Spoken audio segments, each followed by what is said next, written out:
Hello, I am Elizabeth Viramontes, one of the instructional designers at CSUSB. The approach of teaching a fully online course is different than a face-to-face class. As a result, our approach to student assessments in online courses should also be different. Today, I will be talking about best practices for creating Blackboard assessments, and I will walk you through how to create graded assignments on Blackboard. When assessing students in an online class, we should create a variety of assessments. Multiple choice tests are a great tool to develop student understanding. However, online exams can be viewed as take-home exams. Students will likely use notes or the textbook to find the answers to the test. That is why we must assess online students a little bit differently. We have to create performance assessments that allow the instructor to observe the students applying the skills they just learned in class, alongside authentic assessments that enable students to use the same materials and conditions they would face as professionals in a real-world environment. As stated by Myers and Jones, learners that engage in this type of active learning create knowledge and meaning through experimentation, exploration, and the manipulation and testing of ideas in reality. We should also add portfolio assessments to showcase the students' educational growth through papers, projects, homework assignments, journals, and personal reflections. Adding different types of assessments allow the students to explore concepts with their classmates and make mistakes as they go through the class, without the fear of failing the course for making an error in one high-stakes assignment or exam. We must also set clear expectations. We must provide students with detailed assignment instructions and add assignment rubrics when needed. This also includes making assignments due dates prominent, letting the students know the time allotted on time assessments, adding a list of resources that students are allowed or not allowed to use while taking a test or submitting an assignment. Clear instructions are critical to the students and will help mitigate academic dishonesty. Provide meaningful feedback. Providing meaningful feedback fosters instructor presence and is one of the most valuable and meaningful interactions that students have with the instructor in an online course. Providing meaningful feedback is an excellent opportunity to model the responses and the interactions you want to see from your students. Meaningful feedback helps students develop their own feedback skills, and they can then transfer those skills to other activities in the course. Most importantly, be flexible. Students can encounter work or life challenges that can get in the way of their education. Being flexible with assignments or the availability of the exam is critical to student success. Now, we're going to cover how to create graded Blackboard assignments. Blackboard assignments range from discussion boards to save assign, turn it in, video assignments, tests, quizzes, and other types of assignments that allow you to assess students in your class. Now, let's move to Blackboard and do a quick overview on how to create graded assignments. Now, we are in Blackboard, and you will find all your assessments in any content area within your course. We have a couple of tabs. We have the build content, we have your assessments and tools. We're going to spend most of our times under the assessment tab. But build content has a couple of fun assignments that you can add to your class. We have the play pause it assignment. This is great for formative assessments. And if you have a video lecture, you can actually overlay questions on top of that that your students have to answer as they've watched the video. And we also have a Voicethread.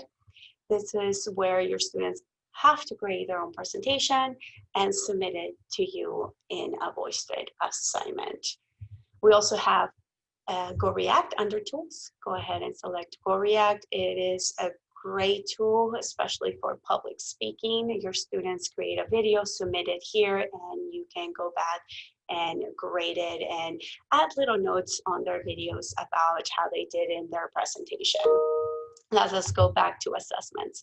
Here we have your tests, your surveys, your assignments, your self and peer assessments, your Turnitin assignments. Those are the ones that we're going to cover today. Let's start with your Turnitin assignments. Here we have your Turnitin assignments. Turnitin assignments is a great tool because you have 3 different options. You have your paper assignment, you have your peer mic assignment, where students get to give feedback to their peers and model some of the feedback that you give them. And we have your revision assignment. Revision assignments are great for scaffolding assignments that the students are gonna be working throughout the year. We're gonna skip this one and go back to my content area. Now let's go ahead and select an assignment, a regular Blackboard assignment. Here you can name the assignment, you can have your instructions, detailed instructions.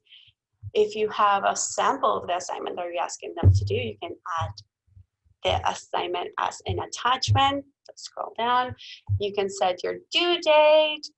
Any assignment in Blackboard that has points will automatically create a column in the Gradebook Center. Here you can add your rubrics to the assignments, which makes it easier for the students to know what is it that you're looking for in that assignment. And you can select submit and you've created your assignment. I want to spend most of our time today on test. This is where you will struggle the most. You can go ahead and create a test if you don't have one already, or you can select for previous tests that you have used in your course. As you can see, I have tons of tests. Let's go ahead and create a test. Here, we're gonna name the test. We're gonna add a test description, meaning this covers chapters 1 through 4, or whatever is the description of the test. Underneath here, we can add the instructions. We can tell the students if they are allowed to use notes or work with other classmates, or maybe use their book. And let's go ahead and select submit. Here we have a couple of ways that we can add questions to the test. We can create our own questions. We have different options. The most popular ones are essay questions. We have a multiple answer, multiple choice, and true or false. You can build this one at a time. If you are reusing questions, you can come in here and create question sets, which allow us to select different questions or particular questions that we want. A random block of questions does not give you that freedom, and we can find individual questions. If you use a test generator to create your questions, you can also come here and upload your questions. Let's just go ahead and create a question set. Here, I'm gonna go and select chapter 1. It gives us a list of all the questions that we have in the pool. I'm gonna select this one, which is a multiple choice. Here, a multiple choice. Here's another multiple choice and a multiple choice. If I wanted to check what question this is, I can click on the little box and it will tell me the question in there and their answer. Let's go ahead and submit. Once we have submitted, I can come in here and select 2 questions. What this means is from the 4 questions, each student is only going to see 2 of the 4 questions, which is very handy. Here we can come in here, verify the questions. If I don't like a question, I can remove a question. I can actually like both. A random block works pretty much the same way, but it does not give you the flexibility that a question set does. So now that we're done, I'm gonna go and select okay. Before I move on, remember to change the points per question. You can do it here, or you can select all and update the questions here. And now all my questions are worth a point. Let's go ahead and select okay. Anytime I create a test, it will automatically be selected for me in this area and it will be highlighted. So the next thing I just have to do is select submit. Now we are in the test information or test options. Let's scroll down. Here we have the test availability. We must select this to yes, or else the students will not see the test. We can select multiple attempts for the test if we choose to. I'm not gonna select that right now.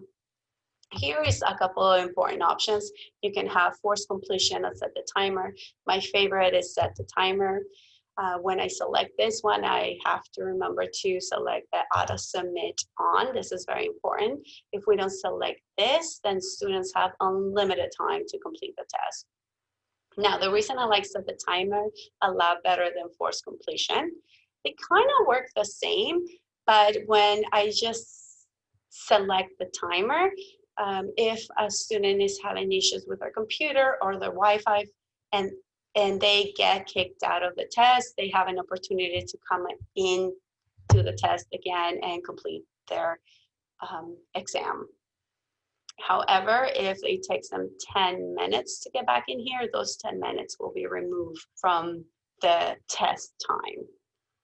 Forced completion, however, if they get kicked out of the test, they will not be able to come back in here, and you will get an email asking you to let them get back into the test.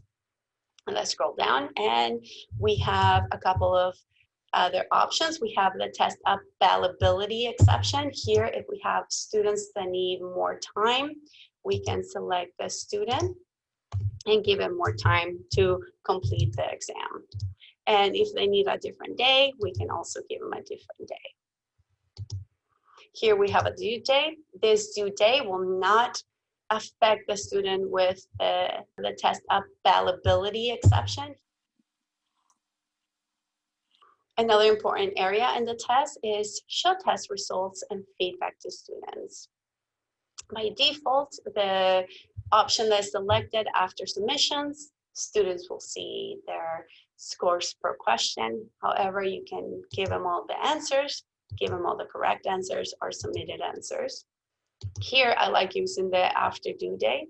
If you have essay questions, another wise option to select will be after attempts are graded.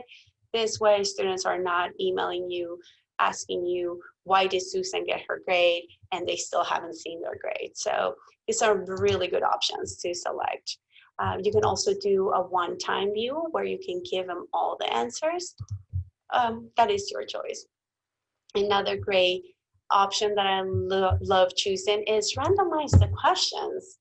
This way, my question one will be different than their question one, and it just makes it more difficult for us to share answers. You can also select giving them the questions one at a time and prohibiting backtracking. If you're using this option, just let the students know ahead of time. If not, they're probably gonna panic. Now that we're done, let's hit submit. And we're done. We've created the test and we're set to go. This was a crash course on Blackboard Assessments. If you need any help with any of your assessments, or if you have any questions with assessments, feel free to email any of the ATI instructional designers and we will be more than happy to help you out.